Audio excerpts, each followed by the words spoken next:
democratic rights and liberties of all Cooperative University of Kenya Student Union members. So help me God.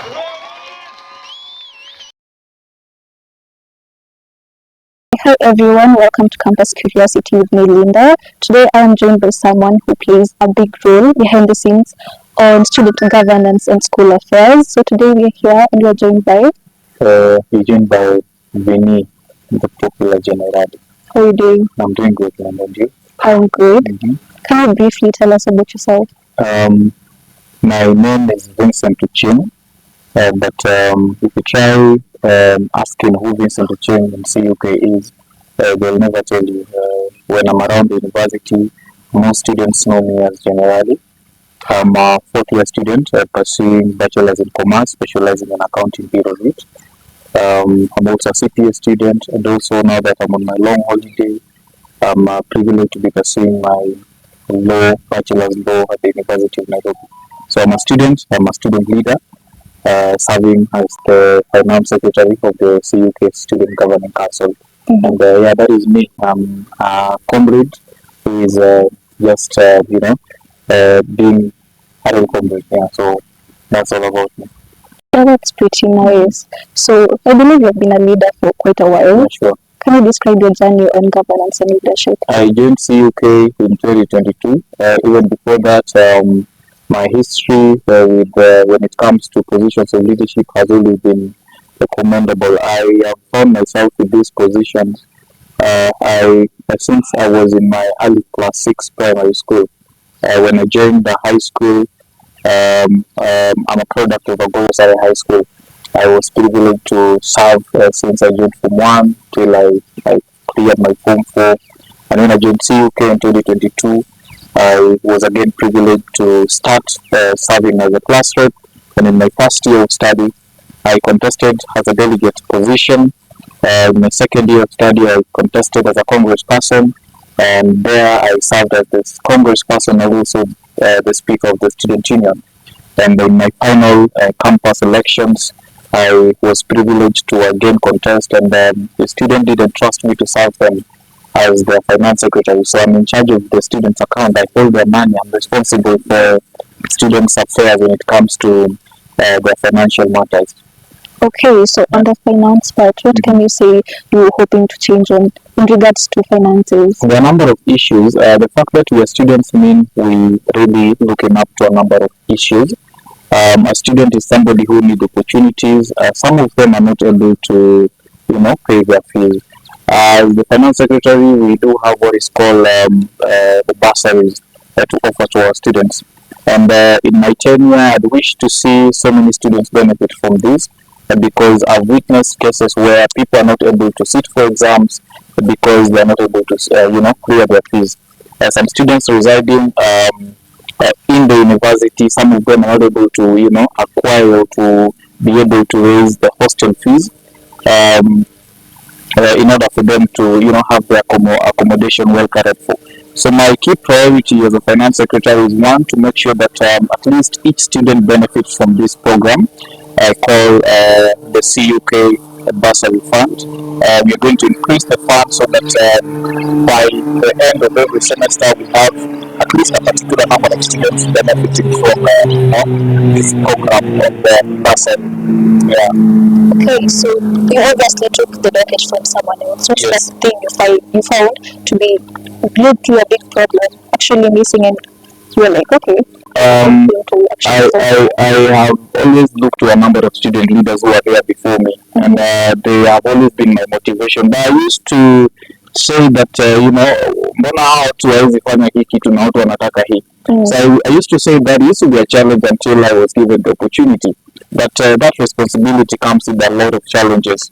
It comes with perhaps the irony in it that it comes with more negativities than positivities. There are a number of challenges when you're holding such a very critical docket in the institution.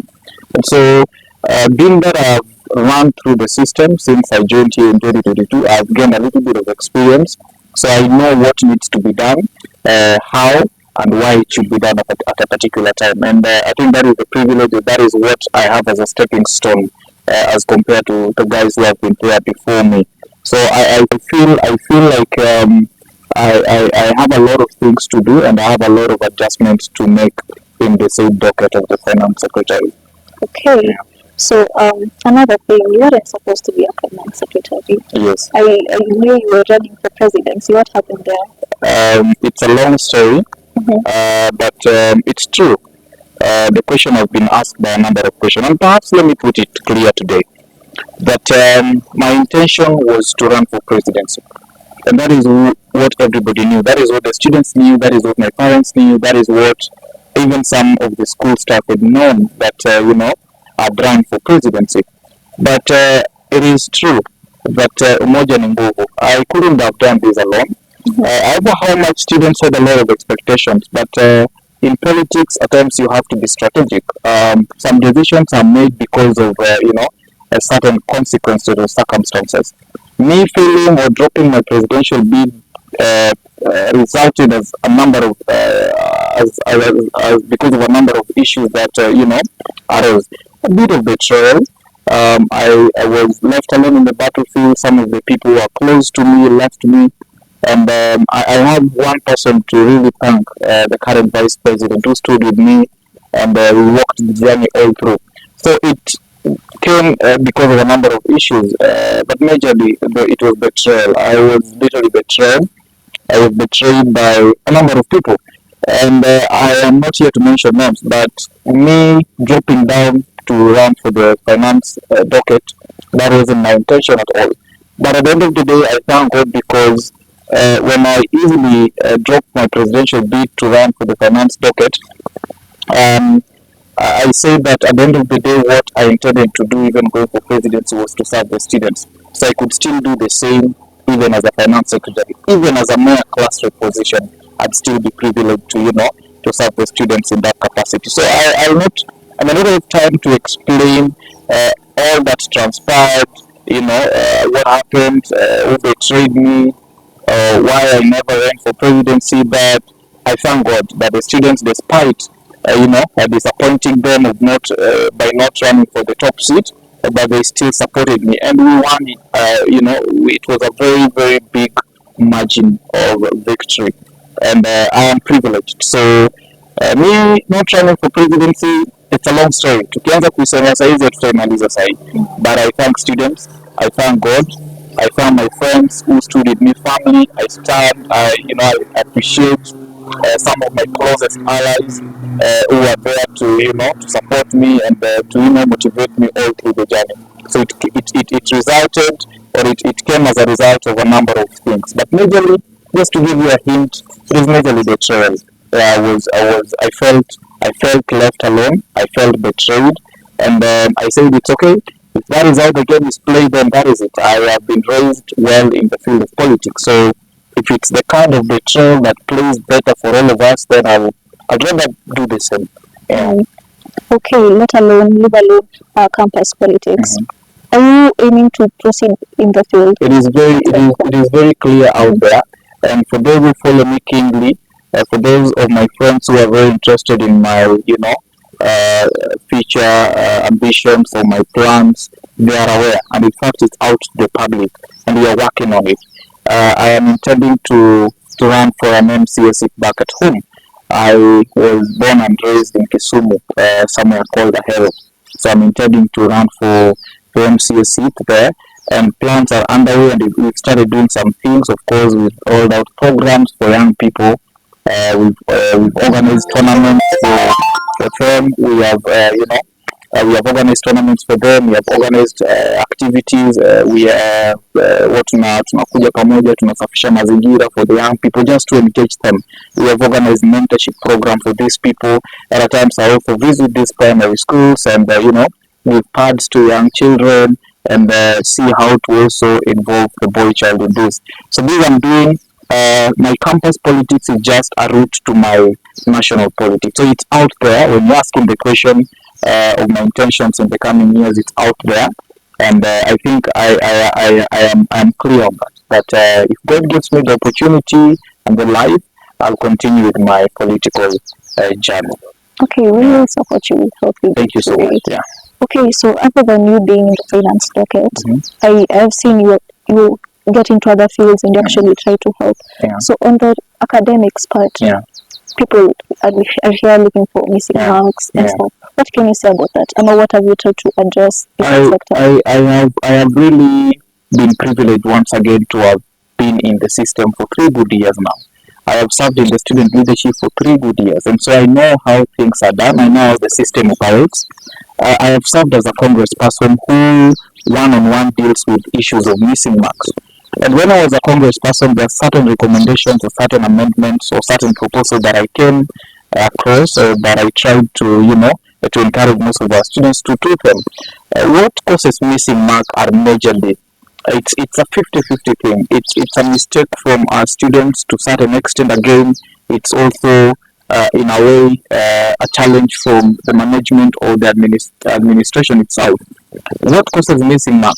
Unapata mwanafunzi tumeanza semester, we encourage them, please make sure that you do your finance registration, make sure that you've registered the right units, make sure that even if you're missing your classes, make sure that you sit for your cuts and assignments. Eventually, when you're sitting for your exams, please make sure that in your booklet you indicate the right details. In your booklet, you give out the right details so that your booklet doesn't miss. When we all do this, we'll have been limiting this issue of missing mark.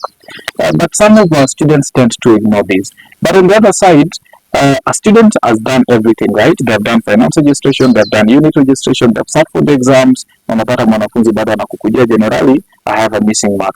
And we've had instances where, I think it was in the last graduation where we had a student commit suicide. It's true that people, it's at times a mistake from our lecturers and from our chairs of department and our exam coordinators in different departments. Because you ask yourself, what if a student has done the right things? They have sat for exams, they've done cuts and assignments, they did register units, they've paid their fees. Then why is it that in the final end of it, somebody is not able to get the results? That is a challenge now from administration. But if the students fail to do all these highlighted issues as well, it will not be a challenge on the other students. So what did I do to try and limit this? I did encourage our students, but please, and also if you followed up your missing mark for 2-3 years now and it's not being sorted, as a congressperson and also speaker, I did encourage our students that please, if you have an opportunity to apply for a special exam, please do it. Kwa sababu ukiwa na missing mark utaenda utaifuatilia for years and you will not get it. But if you're given an opportunity to apply for a special exam or a supplementary, please take it, apply it, and your results be uploaded in your portal. So when it comes to academic issue, which is the major challenges of now, you've seen our university, some are roasting us, in a bad way, but it's a 50-50 responsibility. Let the student do the right thing.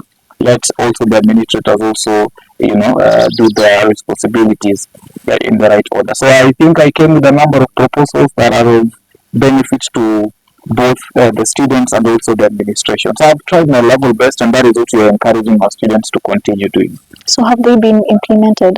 Yes, we have rolled out programs with the congressperson, and I think the sitting speaker, I've been with him, I've told him that, please encourage our students to do the right thing. When we join or when at the beginning of every semester, let us organize sessions with the students from all the departments. Remind them that please make sure you pay your fees on time. Unapata msee amefanya mtihani lakini hajamaliza fee.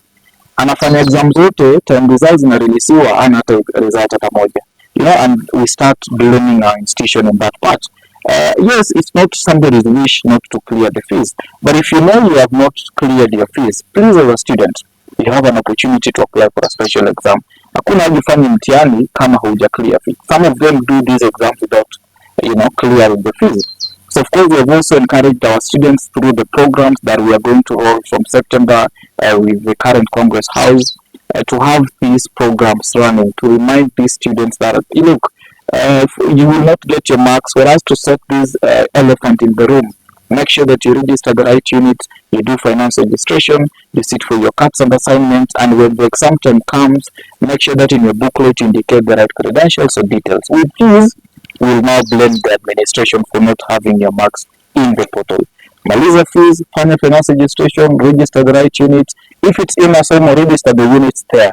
If it's a physical cut, do it and submit it. And now let us see who will complain of, mimi sina marks yangu. And I'm a very good example because I have never experienced this issue of missing mark. But when I look at the reason as to why I don't experience it, I tend to realize that I've been doing the right things. When the semester resumes, I've been privileged that I pay my fees on time. I do finance registration, na register units. Hata kama sijaenda class, lakini nalaz na marafiki zangu mazee, lecturer amekuja leo, tafadhali nifanyie hiyo cut. Ama if a lecturer is not able to give me that cut at a particular time, I ask for a makeup. So I make sure that I do all these things at the right time. Hizi vitu ukifanya mazee, we will have these issues, tutazipungua. And also there's been a trend. The reason why in my capacity as a finance secretary, I encourage, somebody not to proceed in another academic year with pending academic gaps. Unapata msee ako first year, ako third year, na kuna exam za first year hajaimaliza. Na msee ako third year, anataka ingie fourth year na kuna exam ya first year hajaifanya. Inakuanga aje? Ukiwa second year, wacha hiyo special mtafanya next year. Unaingia fourth year, unapata kuna units 15 ama 20 hajaimaliza. So when we say that nobody is set to progress in another academic year without completion of the pending gaps of the previous years, ukiingia second year, please ingia second year kama una any missing mark ya first year. Ukiwa third year, ingia third year kama una missing mark za first year ama supplementary ama special za first year na second year. Ukiingia third year, you are clean. Ukigraduate fourth year, uko fourth year na ndio unataka kuanzisha, unataka kufanya mtihani before ufanye first year. That is why we, in our capacity as the student leaders, we encourage our students that please clear your issues before you progress to another academic year. They do that right, but again, we also pressure the administration because there's no way you'll encourage us to, tell these students, do the right thing. Sisi tunawaambia tufanye hivi, wanafanya hivyo. Then wakishafanya hivyo, they fail to implement what we have been championing for. Yeah, so it's a responsibility between us, the students, and the key stakeholders, and also our administration. Okay. During throughout your governance, what's that one thing? Obviously, there are rumors, misconceptions about you. What do you usually deal with them? I want to be factual. As a student leader, I've said that this thing comes with a lot of negativity. Everybody have their own perception about who I am. Some people will tell you like, Mazai generally is the best person you ever met in CUK. That guy is humble, he helps people, he interacts with people, anakolea msee venye anaweza. Some people will tell you I'm the worst person in CUK. Some people will tell you Mazai boy missing pendi, sijui anafanya nini, he loves a lot of ladies, and all these misconceptions are there. But I usually tell them that I know who I am and I know how to handle them. And actually, without all these things, I couldn't have been here. So what I do is to encourage them, let them continue talking. But look, at the end of the day, I know who I am. With all these misconceptions and rumors about my personality and everything, what they say about me, at the end of the day, ni mimi najuanga gani ni ukweli na gani ni uongo. So I thank God that they have never interrupted with my way of doing things or my lifestyle. I do my things daily, come to school, be in my office. Kama kuna wanafunzi wetu tunafaa tuwasaidie na wasaidia, kama ofisi inafaa niende. I do good, naenda zangu. If there's a come together activity you have to do with comrades, tupige sherehe, I'll go there, we celebrate with students and have fun. So if you want to say something after that, at generally in fact I enjoy it. I usually tell them, keep doing it. So everybody have their own perception about my personality. Kila mtu ananijua at their own individual level. So I usually don't give them my listening ear. Also you're paying the attention. Wamesema generali umefanya hivi na hivi. Okay, sasa wanasema hivyo, lakini mimi wanasema mimi nilikuwa sherehe for instance, lakini mimi I know very well on a Friday, on a Saturday, on a Sunday I've been in my house working.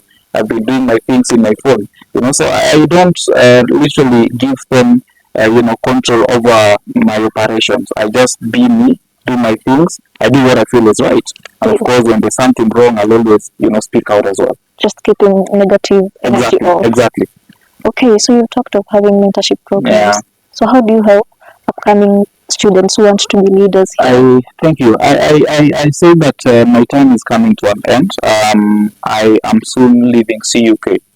But when I joined here, I also said that I also was brought up by some people. So I said, siku nitatoka mimi nani atakuwa proud of me. I am privileged to tell you today that there are a number of people who have molded in the field of leadership and politics. There are a number of them. Some of them are even standing right here. Wengine wako nyuma yenu wanawaangalia. I can't mention names, but there are people who are in positions of leadership. And I'm so proud. I usually tell people, even the current vice president, tell her about me.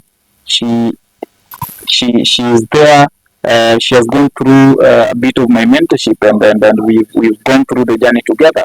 And so a number of young gentlemen like me and women, I have been privileged to mold them politically. And the reason why I wrote this was intentional. This is my political party. It's called Brain Counter Brain, BCB. The number of young boys and women in this party, it's called Brain Counter Brain, BCB. The number of young boys and women in this party that are looking up to me, that wants to be who I have been in CUK, and they are aiming higher than me.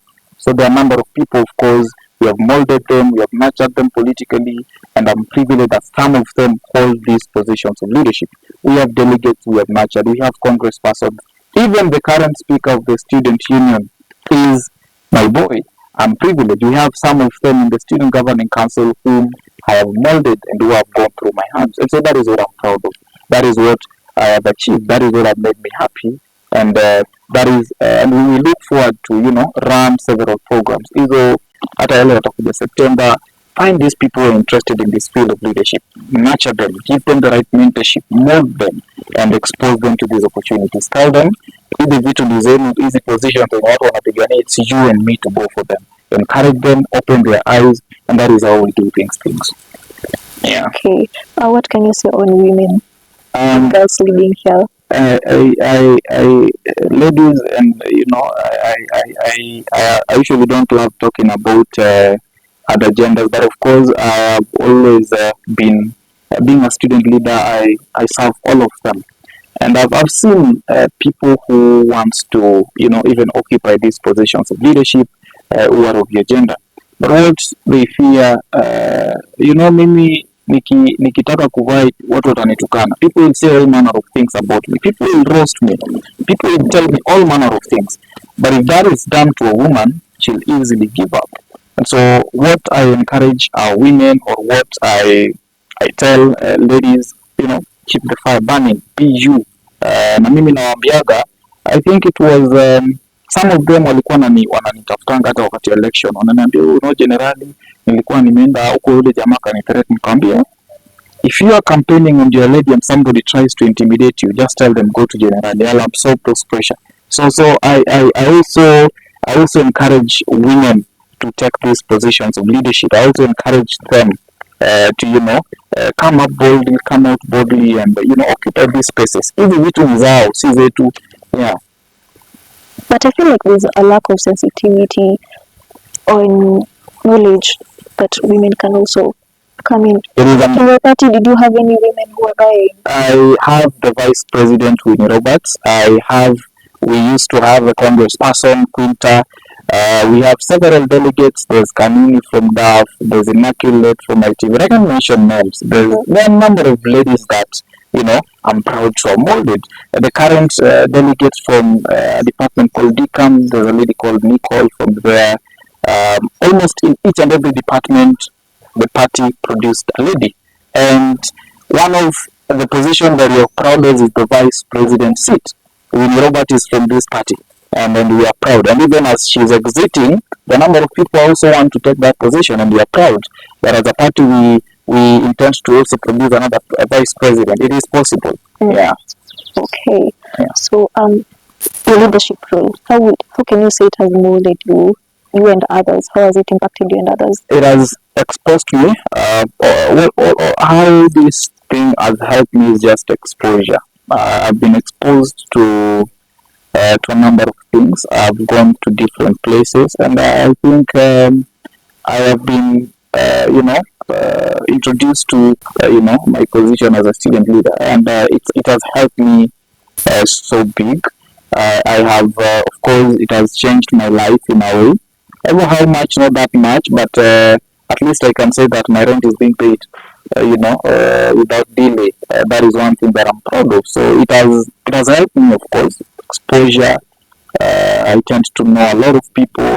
I've knocked a number of offices, and with my position, I have gone to different places, of course, with good impact in it. So I've gained a lot as a student leader. Okay. Yeah. So as we come to a close, what's your parting shot? What's that one thing you would like to put out there? Mazi, be you, jibambe, do your thing, and for young men and women out there, mazi, this life is so short. So whatever you wanna do, please do it. We do not have any time. We do not have any space. Every day I open my phone, I scroll my social media. People are dying, people are going. So let us use this opportunity as young people to shine, take these positions, and do that one thing that you always wanted to do. And mimi nasemanga, there's no glory in poverty. There's no single day people will sit and glorify you for being poor. So do whatever it takes to get yourself out of that shield of I cannot make it. Yeah, come out of that shield and get out and shine. That is it. Okay, thank you so much for having us. Yeah. You are very much welcome. Thank you so much, Vinnie. Nishukuru. Santi. Yes. Okay, well that's it, guys. Thank you.